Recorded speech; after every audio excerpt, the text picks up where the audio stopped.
வணக்கம், welcome to கிராமத்து cooker. நான் உங்கள் மயில் பேசுகிறேன். இன்றைக்கி நாம் அதிரசம் ரொம்ப ஈஸியாக எப்படி செய்யலாங்கிறத பற்றி தான் பார்க்க போகிறோம். அதுக்கு முன்னாடி நம்மளோட கிராமத்து குக்கர் சேனலை சப்ஸ்கிரைப் பண்ணாதவங்க சப்ஸ்கிரைப் பண்ணிக்கோங்க. இப்போ வாங்க வீடியோக்குள்ளே போகலாம். நான் பாருங்கள், அதிரசம் செய்கிறதுக்கு பச்சரிசி 2 டம்ளர் பச்சரிசி எடுத்து 2 மணி நேரம் ஊற வச்சு இந்த மாதிரி எடுத்து வச்சுருக்கிறேன். இப்போ இதை நம்ம காய வச்சுக்கலாம்.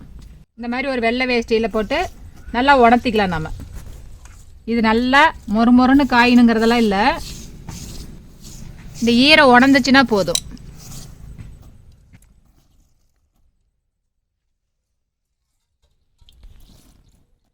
இது இந்த தண்ணி உணர்ந்துச்சுன்னா போதும். தண்ணி பூரா இந்த வேஷ்டி துணி இழுத்துரும், அரிசி வரன்னு ஆகிடும். இது நல்லா காயணுங்கிறதெல்லாம் இல்லை, வரன்னு தண்ணி ஈரப்பதம் இல்லாத அளவு காஞ்சிச்சுன்னா போதும். இதை நம்ம வெயிலே தான் போட்டு காய வைக்கணுங்கிறதெல்லாம் இல்லை, நீங்கள் பேன் காற்றுலேயே கூட இந்த மாதிரி ஒரு துணி போட்டு காய வச்சுக்கலாம். ஒரு அரை மணி நேரம் காயிட்டு அதுக்கப்புறம் நம்ம எடுத்துக்கலாம். இப்போ பாருங்கள், அரிசி நல்லா உணர்ந்துருச்சு. எடுத்து நம்ம இப்படி பண்ணணும்னா பாருங்கள், இந்த அளவுக்கு மாவு ஆகணும். நம்ம வீட்டிலே மிக்சியில் அரைக்கிறதுனால இந்த அளவுக்கு நப்பு இருந்தால் தான் மாவு நல்லா அரைப்படும். இப்போ இதை நம்ம அள்ளி அரைச்சிக்கலாம்.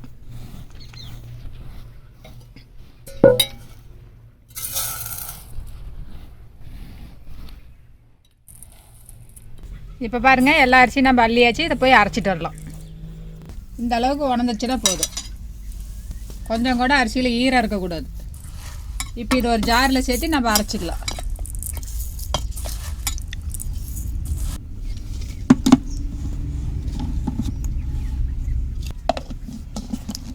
இப்போ இதை நல்லா நைஸாக அரைச்சிக்கலாம்.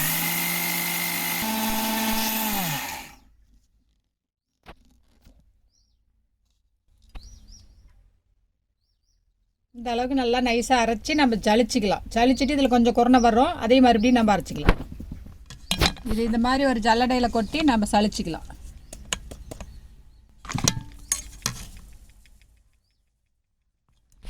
இந்த மாதிரி நம்ம சளிச்சு எடுக்கும்போது இந்த கொஞ்சம் நஞ்சம் இருக்கிற குறைனையும் வந்துடும். அதையும் நம்ம மறுபடியும் இன்னொரு தடவை அரைச்சும் போது நல்லா நைஸாக மாவு கிடைக்கும். நம்ம மிஷினில் அரைச்சிட்டு அதிரசம் செய்கிறத விட இந்த மாதிரி நம்ம வீட்டிலே அரைக்கிறது இன்னும் நல்லாயிருக்கும். இப்போ பாருங்கள், இது கொஞ்சம் பருப்பருன்னு இருக்குது. மாவு பூரா கீழே வந்துருச்சு. இது பாருங்கள், நல்லா நைஸாக இருக்குது. இது பாருங்கள், கொஞ்சம் பருப்பருன்னு இருக்குது, அரிசி மாதிரியே. இதை நம்ம இன்னொரு தடவை அரைச்சிக்கலாம்.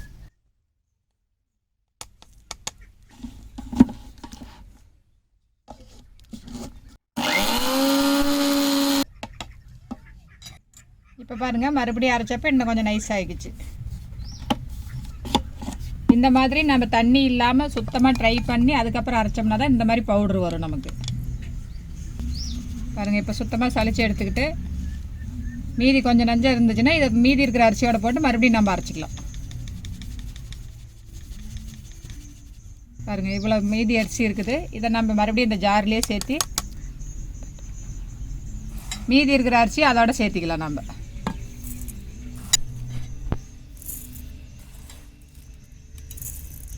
இப்போ பாருங்கள், இதே மாதிரி இருக்கிற அரிசி எல்லாத்தையுமே அரைச்சி ஜலிச்சிக்கலாம். மாவு பாருங்கள் ரெடி பண்ணிட்டு வந்தாச்சு. அடுத்து நம்ம பாவு காய்ச்சிக்கலாம். நான் 2 டம்ளர் அரிசி மாவுக்கு 1 டம்ளர் நாட்டு சர்க்கரை எடுத்து வச்சுருக்கிறேன். இப்போ இதை நம்ம பாவு காய்ச்சிக்கலாம். இப்போ எடுத்து வச்ச சர்க்கரையை கொட்டி பாவு காய்ச்சிக்கலாம். நம்ம 1 டம்ளர் சர்க்கரைக்கு அரை டம்ளர் தண்ணி ஊற்றிக்கலாம்.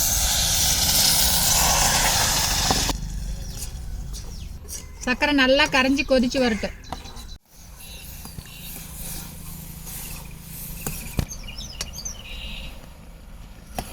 பாவு பாருங்கள், நல்லா கொதிச்சு வருது. இன்னும் நல்லா கெட்டியாகி வரணும், ஒரு கம்பி பதம் வரணும். அது வரைக்கும் நம்ம காய்ச்சிக்கலாம்.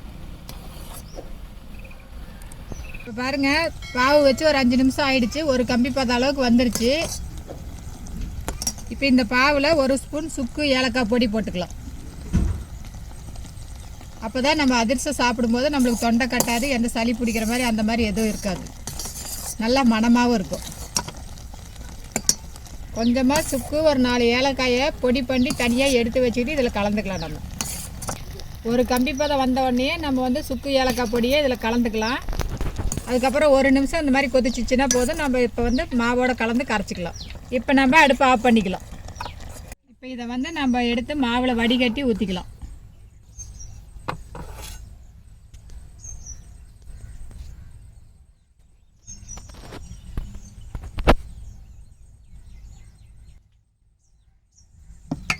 இப்போ இந்த மாவை கிளறிக்கிட்டு பத்தலைன்னா மீதி இருக்கிற பாவையும் சேர்த்திக்கலாம் நம்ம.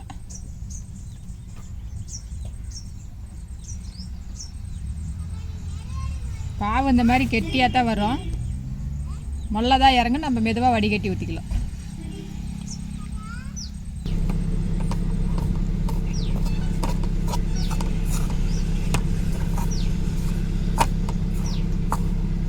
இப்போ பாருங்கள், இந்த மாவை இப்போ நம்ம நல்லா கிளறிக்கலாம். நம்ம கிளறி பார்த்துட்டு பாவு பத்தலைன்னு தெரிஞ்சால் இன்னும் கொஞ்சம் பாவு சேர்த்திக்கலாம். நம்ம முதல்ல ஊற்றிட்டிங்கன்னா கொஞ்சம் அதிகமாக போச்சுன்னா மாவு கொலன்னு ஆயிரும். இப்போ பாருங்கள், பாவு பத்தில் நான் இன்னும் கொஞ்சம் சேர்த்திக்கிறேன்.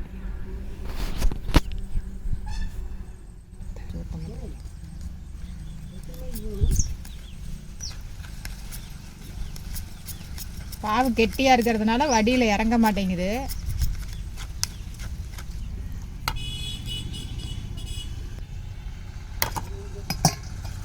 இப்போ எல்லாத்தையும் சேர்த்து நல்லா கிளறிக்கலாம்.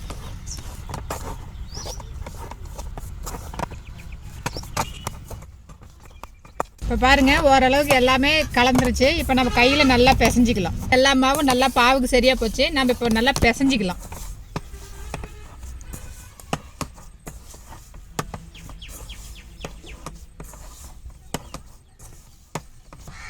கை பொறுக்கிற சூட்டில் இந்த மாதிரி நீங்கள் பிசைஞ்சிக்கங்க. பாவு ஊற்றினோடனே கை வச்சிங்கன்னா சுடும்.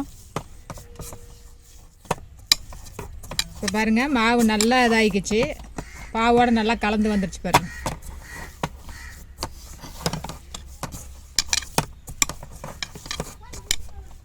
இதை வந்து நம்ம அப்படியே ஒரு நாள் ஃபுல்லாக வச்சுருக்கணும். அடுத்த நாள் தான் இதை நம்ம சுட முடியும். குறைஞ்சது 24 மணி நேரம் இந்த மாவை நம்ம அப்படியே வச்சுருந்து தான் செய்வோம். இது அப்படியே நம்ம ஒரு வெளியிலேயே வச்சுக்கலாம். பிரிட்ஜிலெல்லாம் வைக்கணுங்கிறதுலாம் இல்லை. இப்படியே வச்சுருந்து நம்ம வெளியில் ஒரு கப்பில் போட்டால் அல்லது இதுவே ஒரு மூடி போட்டால் அப்படியே கூட நீங்கள் வச்சுருந்தீங்கன்னா ஒரு நாள் ஃபுல்லாக நான் இன்றைக்கி மத்தியானமாக செய்கிறேன்னா நாளைக்கு மத்தியானம் தான் இதை எடுத்து சுடணும். நம்ம அது வரைக்கும் நம்ம அப்படியே வச்சுருக்கலாம். நாளைக்கு செய்யும்போது உங்களுக்கு எடுத்து காமிக்கிறேன். அது வரைக்கும் நம்ம மூடி வைக்கலாம். நம்ம பாருங்கள், அதிரசத்துக்கு மாவு பிசைஞ்சு வச்சு ஒரு நாள் வச்சுருக்கணும்னு சொன்னேன். ஆனால் இப்போ 2 நாள் முடிஞ்சிருச்சு. இன்றைக்கி 3வது நாள்.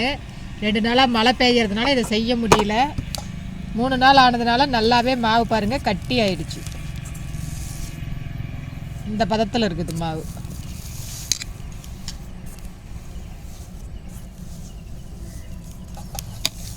நீங்கள் ரொம்ப இந்த மாதிரி கட்டி ஆயிடுச்சுன்னா ஒரு ஸ்பூன் சுடு தண்ணி வச்சு ஊற்றி கூட பிசைஞ்சிக்கலாம். இல்லை கொஞ்சமாக நெய் விட்டு கூட பிசைஞ்சிக்கலாம்.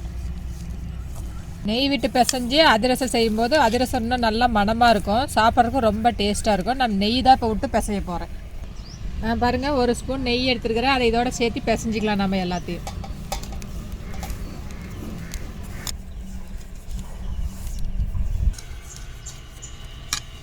இப்போ பாருங்கள், எல்லா மாவையும் சேர்த்து இந்த மாதிரி இப்போ நான் வந்து பிடிச்சிக்கிட்டேன்.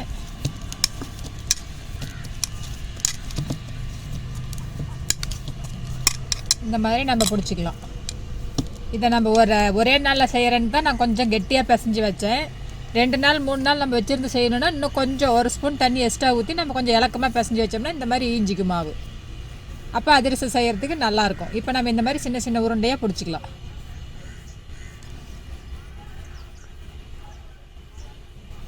இந்த அளவுக்கு உருண்டை இருந்தால் போதும் ஒரு அதிரசத்துக்கு. இதே மாதிரி சைஸில் நம்ம இப்போ எல்லா மாவையுமே உருண்டை பண்ணி வச்சுக்கலாம்.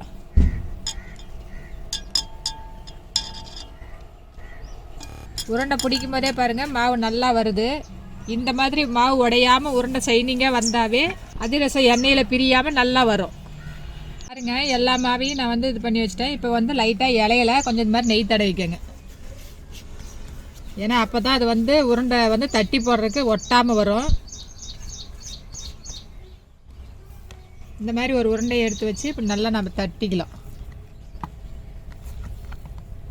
இந்த மாதிரி நம்ம தட்டிக்கிட்டு நடுவில் ஒரு ஓட்டை போட்டுக்கலாம்.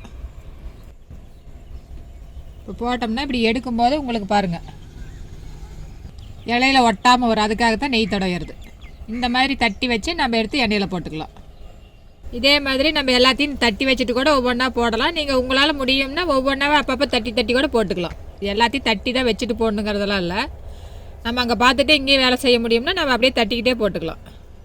இப்போ பாருங்கள், அதிரசம் வந்து இந்த மொத்தமாவது நம்ம இருக்கணும். அப்போ தான் அதிரசம் நல்லா வரும். இதே மாதிரி எல்லாத்தையும் நம்ம ஓட்டை போட்டு எடுத்து வச்சுக்கலாம்.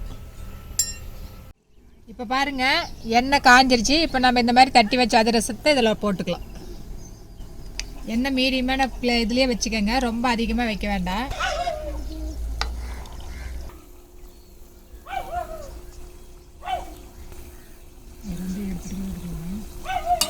இப்போ பாருங்கள் இது கொஞ்சம் செவந்துருச்சு. இதை வேறு ஒரு பக்கம் திருப்பி விட்டுக்கலாம்.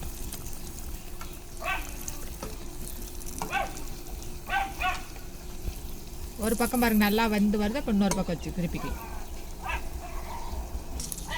இப்போ பாருங்கள் அதிரசம் ரெண்டு பக்கம் பாருங்கள் நல்லா வெந்து வருது. பாருங்கள் ரெண்டு பக்கமும் நல்லா வெந்து வந்துடுச்சு. இப்போ நம்ம எடுத்துக்கலாம்.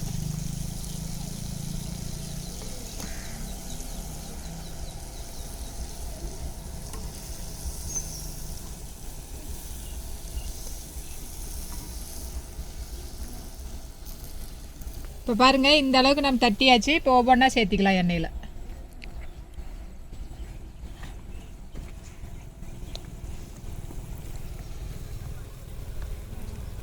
இதை நல்லா இந்த சைஸுக்கு தட்டிக்கங்க.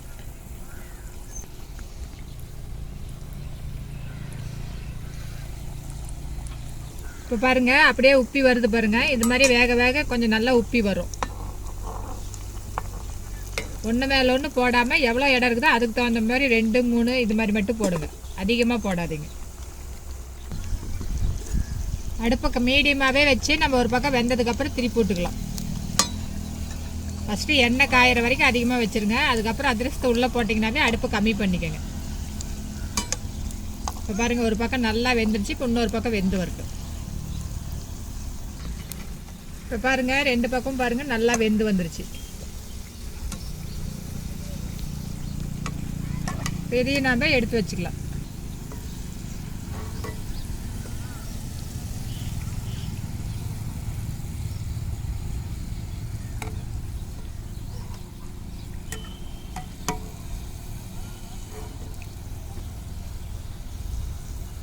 மீதி இருக்கிற எல்லா மாவையும் இதே மாதிரியே நம்ம தட்டி எடுத்து போட்டுக்கலாம்.